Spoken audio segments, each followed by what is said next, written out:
말씀의 제목은 인생의 겨울이 오기 전입니다. 인생의 겨울이 오기 전. 이제 9월이 시작되었습니다. 이제 9월부터 이제 이스라엘 왕들의 역사를 다루는 우리 열왕기상을 특별히 묵상을 하게 되었습니다. 열왕기상 1장부터 11장까지의 내용을 여러분들이 쭉 보시면요, 특별히 솔로몬 왕이 통치하시던 분열되기 전에 연합 공동체, 그러니까 연합 왕국의 그런 모습들을 볼 수가 있습니다. 특별히 1장과 2장은 나이가 들어서 노쇠한 다윗에 이어서 그의 아들 가운데 하나인 솔로몬이 왕위를 계승하게 되어지는 그런 과정, 왕이 계승의 서사에 대한 내용을 담고 있습니다. 그 가운데 오늘 본문은요, 특별히 이 말년의 다윗의 모습에 대해서 간단히 언급을 하고, 이 노쇠한 자신의 아버지를 대신해서 스스로 왕이 되고자 했던 그 왕권을 넘보고 자신의 지지자들을 모으는 아도니아에 대한 이야기가 등장을 합니다. 다윗의 시대가 끝나고 이제 새로운 시대로 나아가기 위한 긴장과 그리고 이 불안이 이 본문의 말씀을 통해서 고스란히 느껴지는데요, 오늘 새벽에는 이 본문의 내용들을 중심으로 해서 몇 가지 영적인 교훈들을 함께 살펴보고자 합니다. 첫 번째로 오늘 본문의 내용을 통해서 우리가 깨달을 수 있는 영적 교훈 첫 번째는 누구나 인생의 겨울이 찾아옴을 깨닫는 것, 바로 그것이 지혜이다 라고 하는 것입니다. 오늘 본문 1절을 여러분들이 보십시오. 다윗 왕이 나이가 많아 늙으니 이불을 덮어도 따뜻하지 아니한지라, 이렇게 기록을 하고 있습니다. 이것은 다윗의 상태가 단순히 나이가 드는 것을 넘어서 이 스스로 자신의 어떤 체온을 내기에도 버거운 아주 매우 쇠약해져 있는 상태이다라고 하는 것을 우리가 짐작할 수가 있는 것이죠. 우리가 알다시피 여러분들 다윗이 어떤 사람입니까? 다윗은 왠지 모르게 늙지 않을 것 같은 그런 활력과 정력을 자랑하던 그러한 사나이였습니다. 누구보다 열심히 살았고 누구보다 굴곡진 인생을 살았던 사람이 바로 이 다윗이었어요. 한낱 촌부의 막내 아들로 태어나서 목동의 신분에서 블레셋 거인 골리앗을 잡아 죽이고 훗날 유다와 이스라엘의 왕으로 등극하였던 불세출의 사나이가 바로 이 다윗이었다라고 하는 사실입니다. 어릴 때부터 지금까지 언제나 하나님께 충성하고 성실함과 정직함으로 하나님 앞에 합당한 삶을 살고자 애썼던 인생, 여러분 그런 인생에게도 나이는 어찌할 수 없었다라고 하는 사실을 우리가 이 말씀을 통해서 깨닫게 됩니다. 육신의 장막이 헤어져가는 그러한, 더는 더 그 육신의 장막이 기능할 수 없는 그러한 지경에 이르고 말았다라고 하는 것이죠.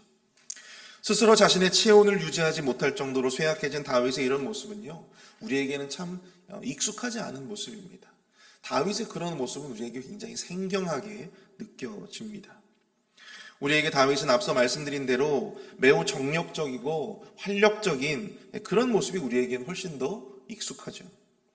신하들은 그런 그를 위해서 이 왕국에서 가장 아름다운 이 처녀 하나를 구해옵니다. 우리 본문 3절을 보시면 그녀가 어디 사람이라고 해요? 수넴 여자 아비삭이라고 소개하고 있습니다. 왕의 체온을 높이고 또 왕으로 하여금 기운을 북돋아서 그 활력을 높이기 위한 신하들의 고육지책이었다라고 하는 것입니다. 그럼에도 불구하고 본문 4절을 한번 보시면 이 처녀는 심히 아름다워 그가 왕을 받들어 시중들었으나 왕이 잠자리는 같이 하지 아니하였더라. 왕이 잠자리는 같이 하지 않았다.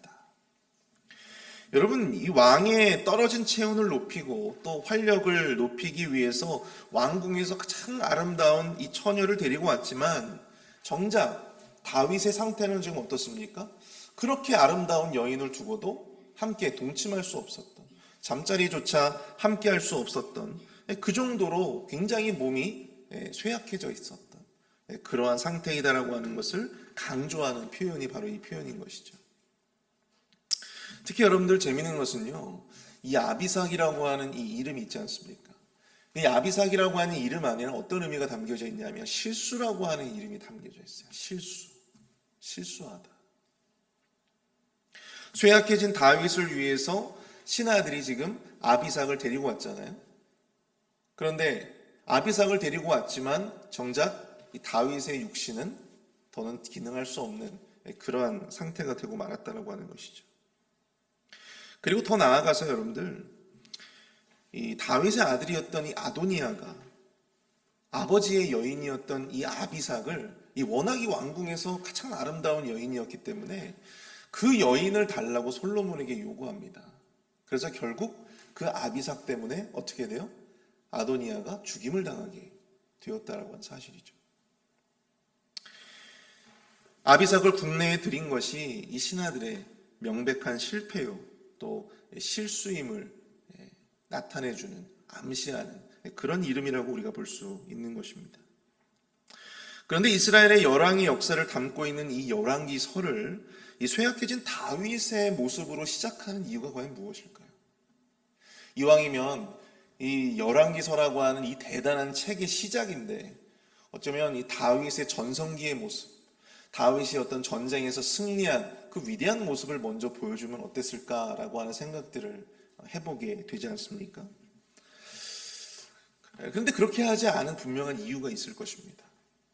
이 열왕기서를 기록했던 이 열왕기서의 저자가 특별히 이 말년에 아주 그 육체적으로 쇠약해져 있었던 이 다윗의 모습을 가장 처음으로 기록하고 있는 분명한 이유가 있었을 거예요.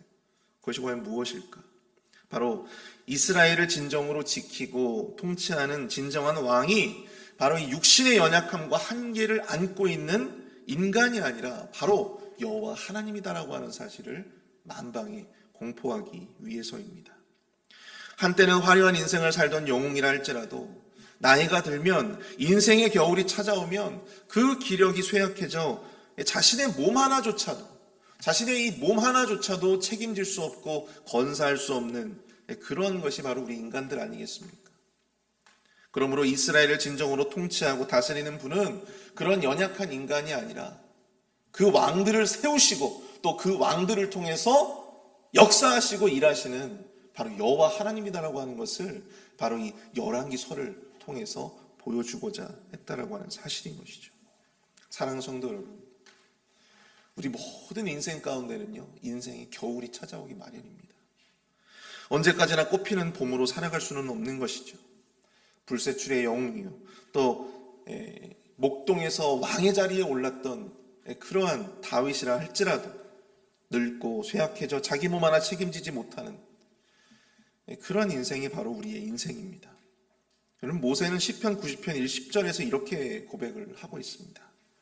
우리의 연수가 70이요 강건하면 80이라도 그 연수의 자랑은 수고와 슬픔뿐이요 신속히 가니 우리가 날아가나이다. 시간을 가늠하기 힘들 정도로 빠르게 흘러가는 것이 바로 우리의 인생이고 우리의 세월입니다. 그러므로 지금 우리가 누리고 있는 바로 이 순간, 지금 우리가 누리는 젊음, 지금 우리가 누리고 있는 이 권세와 풍요, 여러분, 그것이 영원하지 않다라고 하는 사실이죠. 그러므로 지혜로운 사람은 바로 이 지금 이 순간이 영원하지 않음을 깨닫고 언제 자신에게 찾아오게 될 그 인생의 겨울을 잘 준비하는 사람이 진정으로 지혜로운 사람이 아닐까 생각을 해봅니다. 제가 좋아하는 찬송가 중에 하나가 330장인데요. 어둠 밤 쉬되리니 내 직분 지켜서 찬잇을 맺힐 때에 일찍 일어나 해돋는 아침부터 힘써서 일하라. 일할 수 없는 밤이 속히 오리라. 일할 수 없는 밤이 속히 오리라. 어떤 분들에게는 이 찬양이 굉장히 찬양을 부르면 뭔가 교회에서 뭔가 열심히 일을 해야 될 것 같은 그런 부담감을 느끼시는 분들도 있을지도 모르겠어요. 근데 사실 이 찬양은요, 제가 달라스에서 생활하면서 굉장히 많이 혼자 되뇌이던 그러한 찬양이었습니다. 제가 나이가 어느 정도 좀 찬 상태에서 미국으로 건너왔기 때문에 사실 사역의 경력이 단절될 수도 있었던 그러한 상황이었었어요. 그래서 전임 사역이든 혹은 뭐 단임 사역이든 하기가 이제 좀 어렵겠구나라고 하는 생각을 잠시 했던 적이 있었습니다. 그렇게 좀 불안해하면서 또 두려워하면서 그런 시간을 갖게 되었었죠. 그때 제가 접시를 닦으면서 부르던 노래가 바로 이 찬양입니다. 어두운 밤 쉬되리니 내 직분 지켜서 일할 수 없는 밤이 속히 오리라. 일할 수 없는 밤이 속히 오리라. 지금도 저는 그런 생각을 가지고 있습니다. 지금 이렇게 열심히 이 목회를 감당할 수 있는 이 현장이 있다라고 하는 것, 교회가 있다라고 하는 것. 근데 여러분, 이게 과연 영원할까요? 그렇지 않아요. 영원하지 않습니다. 제가 마음껏 목회하고 싶어도 목회하지 못할 그러한 순간이 찾아오기 마련이에요. 설교하고 싶어도, 말씀을 전하고 싶어도, 복음을 전하고 싶어도 전할 수 없는 인생의 겨울을 저는 맞이할 수밖에 없다는 사실을 너무나도 잘 알고 있습니다. 그렇기 때문에 일할 수 있을 때, 감당할 수 있을 때 최선을 다해서 하는 거예요. 하루하루 힘들어도 최선을 다해서 열심히 그 맡겨진 사역들을 감당하려고 합니다. 그것이 바로 제가 나름대로 저의 인생의 겨울을 준비하는 저의 삶이에요. 사랑하는 성도 여러분, 젊고 능력이 많을 때 사실 하나님을 위해서 일하는 그 시간이 어쩌면 아깝게 느껴질 수도 있습니다. 교회에서 봉사하고 섬기는 것이 마치 자신의 시간을 낭비하는 것처럼 그렇게 생각되어질 때가 많이 있어요. 그 시간이면, 그 에너지면 차라리 돈을 벌고 자신의 사회적인 어떤 경력을 위해서 차라리 그 시간과 그 에너지를 투자하는 것이 훨씬 더 현명한 생각이 아닐까, 훨씬 더 좋은 것이 아닐까 생각할 수 있습니다. 근데 여러분, 일할 수 있을 때 일을 해야 됩니다. 봉사할 수 있을 때, 헌신할 수 있을 때 여러분들 우리가 헌신할 수 있는 것입니다. 내가 조금이라도 교회를 위해서 헌신할 수 있을 때 헌신해야 되고요. 조금이라도 내 몸을 자유롭게 움직일 수 있을 때 우리 헌신할 수 있는 거예요. 제가 이 목사님과 제가 신방을 다니다 보면요, 굉장히 연로하신 분들도 저희가 많이 신방을 합니다. 어떤 분들은 이렇게 예배당에 나와서 예배를 드리는데 1시간 동안 이 예배당에 앉아서 이렇게 호흡하는 것에 굉장히 어려움을 가지고 계신 우리 성도님도 있어요. 여러분, 그분의 소원이 자유롭게 호흡하면서 이 본당에서 찬양하고 또 예배 드리는 거예요. 하나님의 말씀을 듣는 것입니다.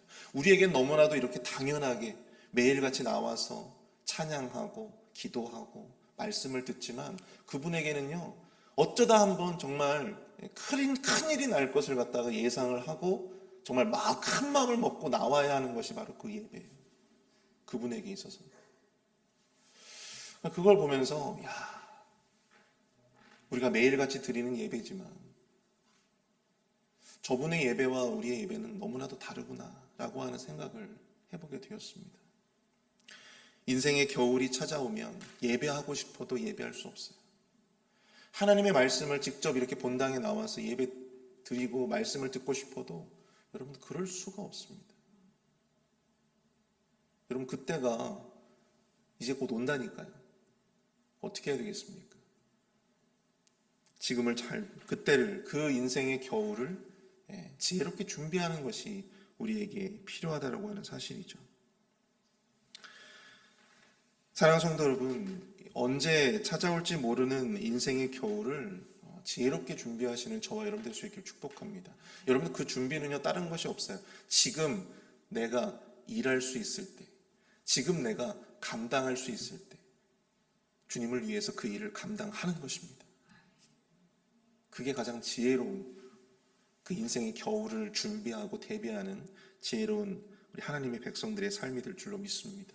어두운 밤 쉬되리니, 어두운 밤 쉬 찾아옵니다. 그것을 깨닫는 우리의 모든 지혜로운 영적인 백성들이 다 되시기를 축복합니다. 우리 두 번째로, 우리가 이 본문을 통해서 깨닫게 되는 두 번째 지혜는요, 영적 교훈은 현상적인 대세 혹은 감이 아닌 하나님의 뜻을 따라가야 한다라고 하는 것입니다.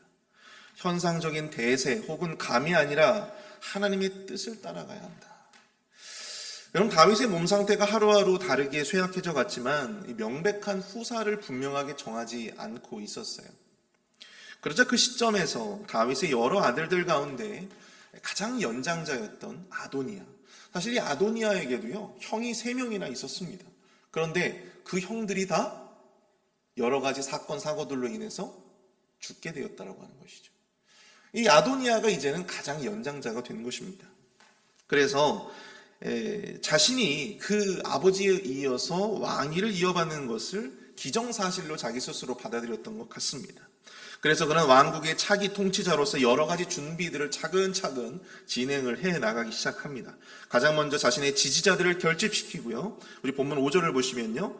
그때 핫깃의 아들 아도니아가 스스로 높여서 이르기를 내가 왕이 되리라 하고 자기를 위하여 병거와 기병과 호위병 50명을 준비하니 스스로 자신을 보좌할 근위병들, 병사들을 모집했다. 군인들을 모집했다라고 하는 것입니다. 또한 당시에 실질적인 병권을 가지고 있었던 요압 장군, 그리고 영적인 지도자였던 제사장 아비아달, 이 두 사람을 군사 참모와 그리고 이 영적 조언자, 멘토로 세웠다라고 하는 사실입니다. 마지막으로 연회를 베풀어서 자신의 동생과 또 신하들을 불러서 자신이 왕위에 오르는 것을 자축하며 또 그들을 격려하는, 다독이는 그러한 시간을 가졌습니다. 누구만 빼고요? 솔로몬을 지지하는 그 사람들만 빼고 연회를 베풀었다라고 하는 것입니다. 사실 여러분들이 아도니아의 이러한 모습은요, 사실 차기 지도자로서 어쩌보면 당연한 처사인지도 모릅니다. 신하들과 권력자들이 자신을 중심으로 모일 수 있도록 기회를 만들고 또 장을 만들고 자리를 만드는 거 너무나도 중요한 일이에요. 그러나 그보다 중요한 것은 그의 바람과 기대와는 달리 하나님의 뜻이 아도니아에게 있지 않았다라고 하는 것이 중요한 것입니다. 하나님의 뜻이 아도니아에게 있지 않았다라고 하는 것이에요. 아도니아는 자기 스스로 막 열심을 가지고 내가 이제 왕이 될 준비를 해야 되겠다라고 생각을 해서 병사들도 모집하고 또 자신들의 사람도 모집하고 자신에게 조언해 줄 수 있는 사람들도 모집했어요. 그럼에도 불구하고 하나님의 뜻이 아도니아에게 있지 않았다.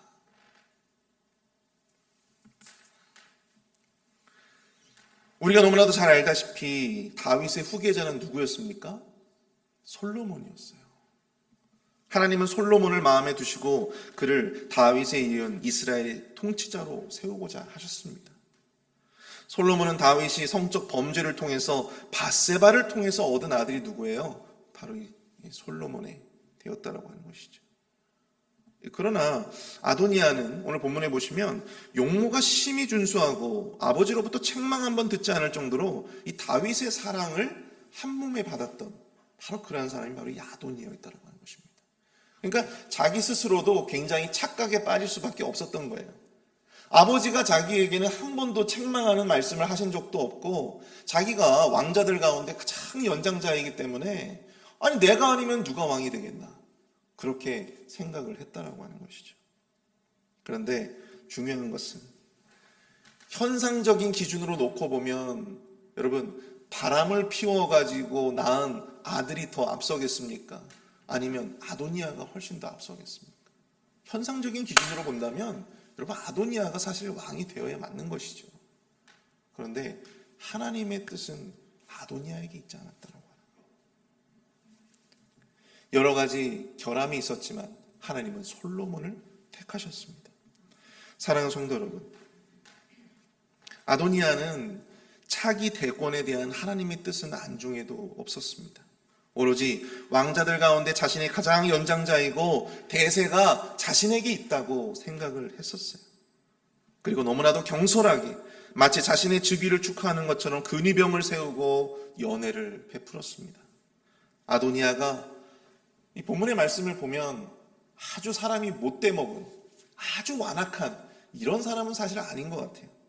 그런데 아주 어리석은 사람이구나 라고 하는 것을 우리는 본문을 통해서 깨닫게 됩니다.